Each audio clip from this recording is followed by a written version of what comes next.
Salut les gars, salut les amis, j'espère que... Qu'est-ce qu'il y a?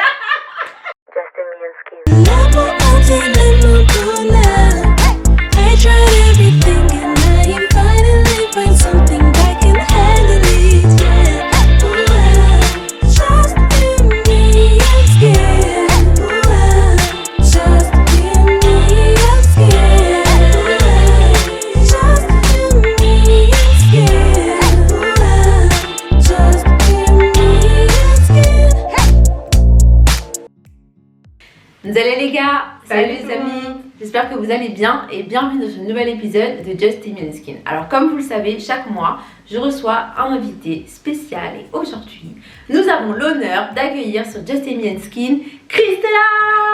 Salut tout le monde. Elle est un peu gênée, c'est sa première fois sur YouTube et face cam. Donc aujourd'hui on la reçoit, on est très heureux de pouvoir être avec elle parce qu'on sait qu'elle va nous partager de bonnes choses. Et pour cette édition, on a décidé de se concentrer sur les conseils qu'on a souvent entendus, mais aujourd'hui, elle a voulu nous partager d'autres conseils qu'on n'entend pas souvent sur la toile, ou simplement que même les conseils qu'on peut se donner entre nous. C'est un peu d'autres tips qui vont vous permettre de vraiment comprendre votre peau et peut-être de l'aborder d'une manière différente. J'espère. On espère.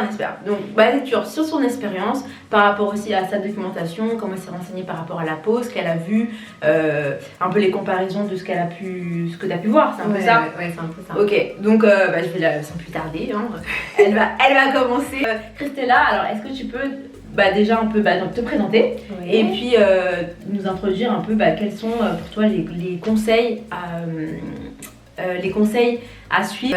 Bonjour tout le monde, je m'appelle Christella et surprise, je suis la cousine d'Amy. et en fait, j'ai pas un parcours, je suis spécialisée sur la peau, ce genre de choses, mais c'est plus, en fait, au fur et à mesure du temps, j'ai remarqué que souvent on me faisait vraiment beaucoup de remarques sur ma peau en me disant que j'avais une belle peau et on me demandait c'est quoi mes conseils, qu'est-ce que je fais exactement, c'est quoi le secret. On va tous savoir les secrets. On va tous ce genre de choses. Et en fait, moi je dirais que la question qu'on me pose le plus, c'est tu utilises quoi sur ta peau, tu mets quoi sur ta peau et tu fais quoi pour prendre soin de ta peau. Et en fait, c'est on va dire mon petit secret, je sais pas comment l'appeler. C'est pas qu'est-ce que je mets sur ma peau, mais c'est plutôt qu'est-ce que je mets pas sur ma peau. Très intéressant. Qu'est-ce que tu ne mets pas sur ta peau? Voilà. C'est vrai qu'on a tendance à tout le temps demander qu'est-ce qu'on met, qu'est-ce que tu fais, qu'est-ce que t'as. Mais voilà, je te laisse continuer. Oui, c'est vraiment ça en fait. Et c'est dans des petits détails, mais par exemple, mon truc vraiment sur lequel je déroge vraiment pas, c'est que je refuse de mettre quelque chose sur ma peau qui sera pas bon pour elle. Ok. Voilà, donc quelque chose qui est pas bon pour ma peau ou quelque chose qui est pas bon pour mon corps. Je considère que la peau c'est un organe en fait de mon corps et donc si je mets quelque chose sur ma peau ça va rentrer dans mon corps, donc tout ce qui doit entrer en contact avec ma peau ça va être bon pour ma peau, donc quel que soit le produit que j'utilise ou si je dois mettre du maquillage ou ce genre de choses, il faut qu'il n'y ait aucun ingrédient dedans qui soit nocif ou mauvais pour ma peau. Donc ça c'est le premier tips quoi, on va dire. Et mais du coup à partir de là on va dire qu'il y a énormément de produits du coup que j'utilise pas. Et ça peu importe la marque, parce qu'il peut y avoir aussi des marques super hypées, des marques chères aussi, on a tendance à dire ouais si c'est cher c'est de bonne qualité, mais en fait c'est pas vrai, il y a des crèmes à 200 € où la composition tu regardes et tu te dis mais attendez c'est la même crème qui a... Enfin la composition c'est pas si différent que la crème de Lidl, mais vraiment quoi, tu te dis mais leur marketing ils sont sérieux. Et puis voilà, et du coup il y a plein de produits que j'utilise pas et je vais plutôt vraiment m'orienter vers tout ce qui est vraiment naturel. C'est vraiment là où il y a des actifs vraiment bons pour la peau, où je sais que ça va pas créer de problème. Je dis pas que tous les ingrédients naturels correspondent à toutes les peaux, mais il y a moins de risques quand c'est naturellement bon pour la peau en fait, que l'allergie ou la réaction elle soit forte, énorme, voilà, ou qu'il y ait des dégâts sur le long terme quoi. Donc ça, number one, qu'est-ce que je mets pas sur ma peau? Rien de nocif pour ma peau. Donc tout ce qui est issu de la pétrochimie, tout ce qui est vaseline, pétrolatum oil, tout ce qui est sulfate agressif, ça, il n'y a pas. Ça fait pas partie de... Enfin, même sur mon corps, en fait, aussi. C'est même pas juste sur la peau du visage. C'est pas des choses que... Ça rentre pas dans mon corps. C'est ça. Out. Quoi d'autre Vas-y. Ouais, pardon. Non, mais non. Non, ce que je voulais dire, c'est que donc à ce moment-là, donc tu dis qu'il faut utiliser donc des produits qui vont être bons pour notre peau puisque ça pénètre dans notre corps. Mais du coup, si on connaît rien aux compositions, etc., bah, comment on fait Alors, on peut commencer par regarder les produits qu'on a chez soi. Est-ce qu'on utilise Hop, voilà. Sur les cahiers. Ok. Donc, on peut commencer par regarder d'abord les produits que moi j'utilise. Qu'est-ce qu'il y a exactement dedans? Et on retourne la bouteille ou le pot d'un produit. Et puis on regarde la composition. Et comme bien sûr, on est des gens qui s'y connaissent pas. Souvent on comprend rien. C'est ça. Mais en fait, il existe des applications pour ça. Et il y a plein d'applications dans tous les sens où on se demande qui est fiable, qui n'est pas fiable. Moi, ce que je conseille vraiment, c'est d'utiliser... je sais pas si vous connaissez la petite Gabi. La petite... Ah, ça me dit quelque chose. Ouais, c'est une youtubeuse en fait qui est spécialisée en fait dans la décomposition de... Oui, je la connais parce que j'avais regardé quand je voulais acheter pour Fancy Beauty là. Ah, bien joué. Donc elle parle de la décomposition de produits. Mais elle a fait aussi des vidéos pour savoir et comprendre un peu soi-même en fait. Donc elle a fait une vidéo sur les sulfates, une vidéo sur les produits, comment on appelle ça, les huiles minérales, ce genre de choses. Et donc elle dit c'est quoi les noms des compositions. Et donc en regardant 2-3 vidéos à peu près, on commence déjà à se dire ok bon... Voilà, quand je vois ce truc là, je sais que run. Voilà, run away. Et sinon, s'il y a l'option flemme, elle a sorti en fait une application. Je fais la pub de la petite Gabi, sorry. Elle mérite. Franchement, elle mérite. Mais elle a sorti une application qui s'appelle Mireille App. Et elle te screen vraiment, mais si tu vas en magasin ou tu vas dans ta salle de bain, tu screens, tu regardes en fait chacun des produits et tu peux savoir exactement directement la compo, si c'est bon pour toi ou pas. Ouais, vraiment. Donc ça c'est chouette.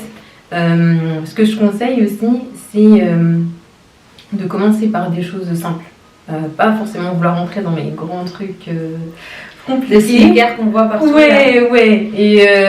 Et je trouve aussi que il y a pas mal de routines qui sont tellement complexifiées et ça peut faire un peu peur parce que tu te dis mais j'ai envie de prendre soin de ma peau mais c'est compliqué en fait. Ouais, tu dis vite que c'est compliqué. Mais moi je conseillerais de revenir à des trucs beaucoup plus simples et de commencer par demander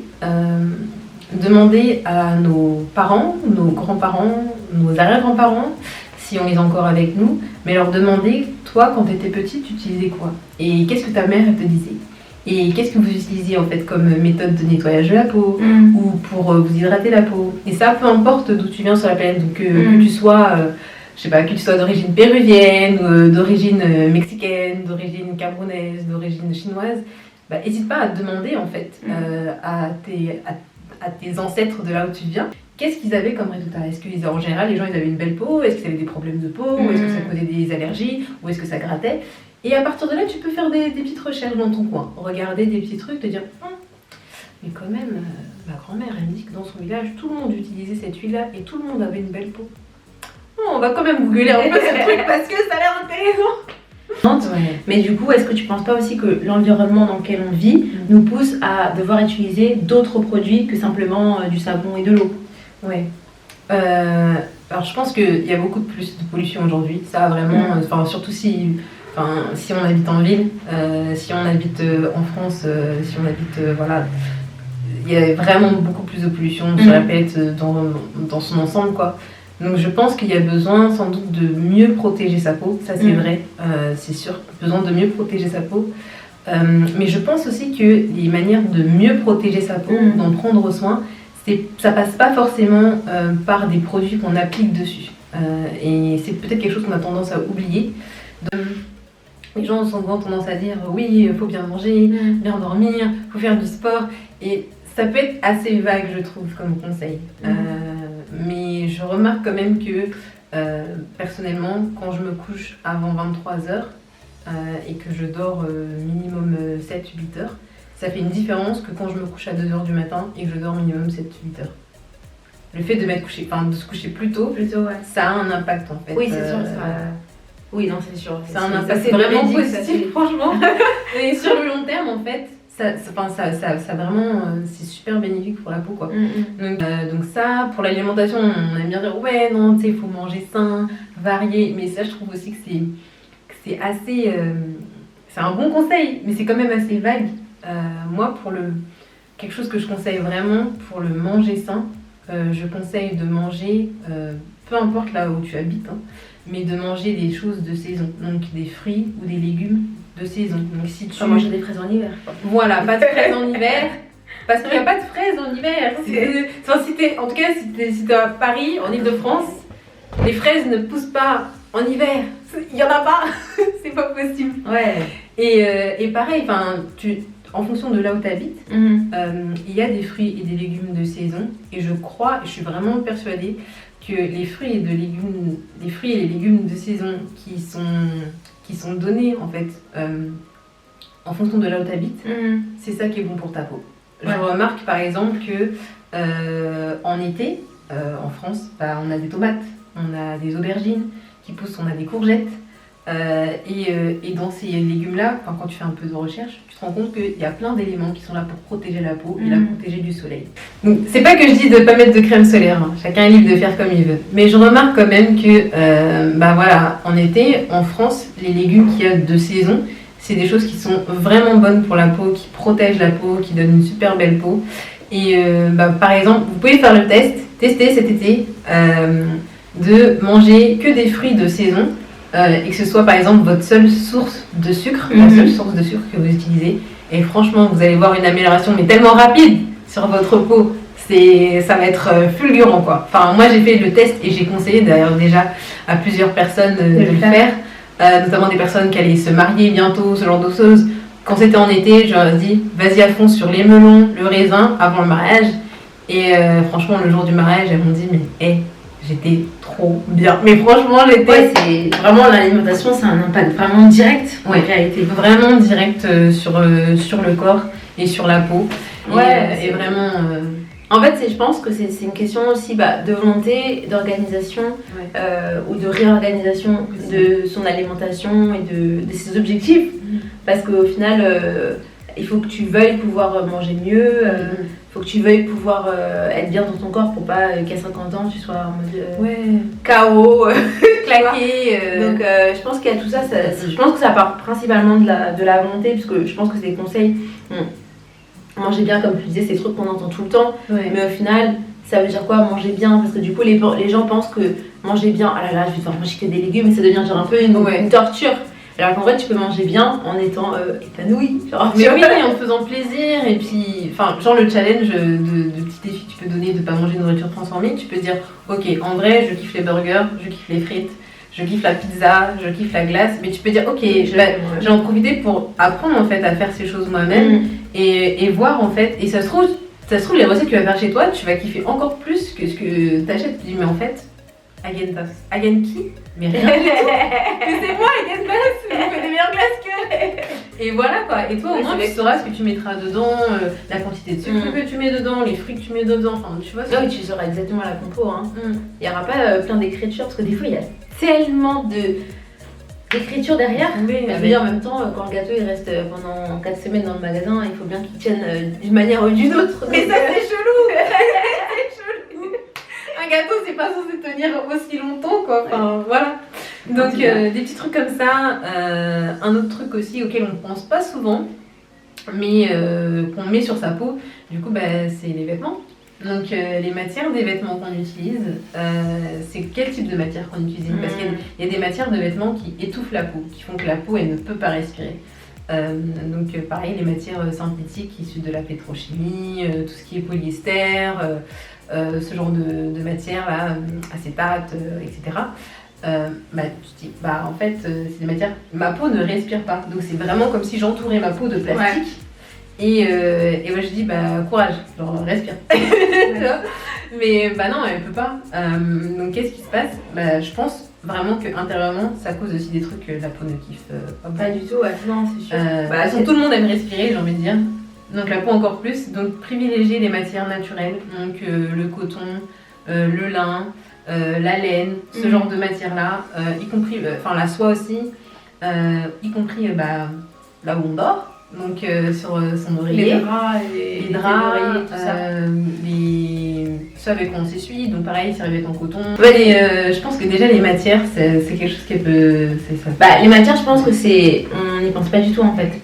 On pense pas du tout aux vêtements qu'on va mettre. Enfin, tu vas regarder la composition, généralement quand tu cherches, ça va être des manteaux, des pulls, des trucs comme ça. Ouais. Tu vas être plus en mode, je veux un manteau en laine ou en 100% coton, etc. Ouais. Mais si tu achètes des habits vite faits, des petits hauts, des trucs comme ça, tu vas pas faire attention, c'est du polyester, c'est du synthétique et... Enfin, je veux dire, c'est souvent beaucoup moins cher. Donc, toi, tu veux juste avoir ton petit haut, t'as pas forcément besoin qu'il soit 100% coton, alors qu'au final, ça peut aussi avoir un impact, et ça a un impact, comme je disais, sur ta peau, quoi. Ouais, et même, par exemple, en été, je sais pas si vous avez déjà fait le test, mais quand vous mettez plus de hauts qui sont en matière synthétique, vous remarquez qu'au niveau de la transpiration, on transpire beaucoup plus dedans, et qu'on est beaucoup moins à l'aise, alors que quand on met des hauts en coton ou en lin ou ce genre de choses, en été, la peau respire beaucoup mieux.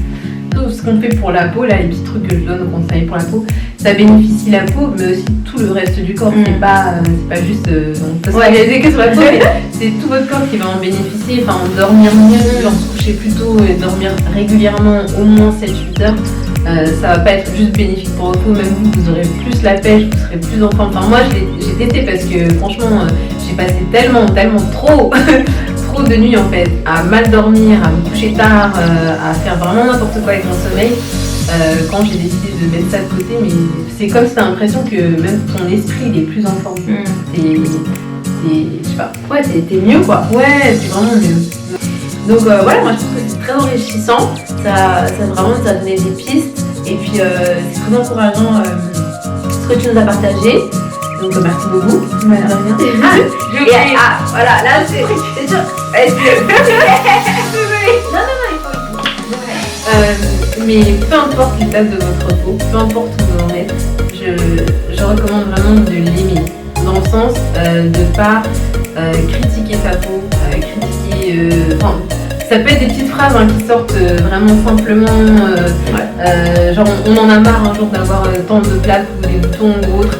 Et des petites phrases qui sortent comme ça, je recommande de faire gaffe à ça. De vraiment, de pas critiquer sa peau en fait, parce que la peau elle réagit juste ou elle passe par certaines phases ou autre. Et ça arrive, personne ne vient vous critiquer quand vous passez par des phases, je sais pas, vous êtes triste, vous êtes trop joyeux, on dit non mais toi t'es relou, t'es trop joyeux, tu vois. Donc voilà, de pas critiquer votre peau, d'en prendre soin, de l'aimer. Aimez-la aussi avec vos mains, avec vos gestes. Donc je conseille de traiter sa peau avec douceur, laver.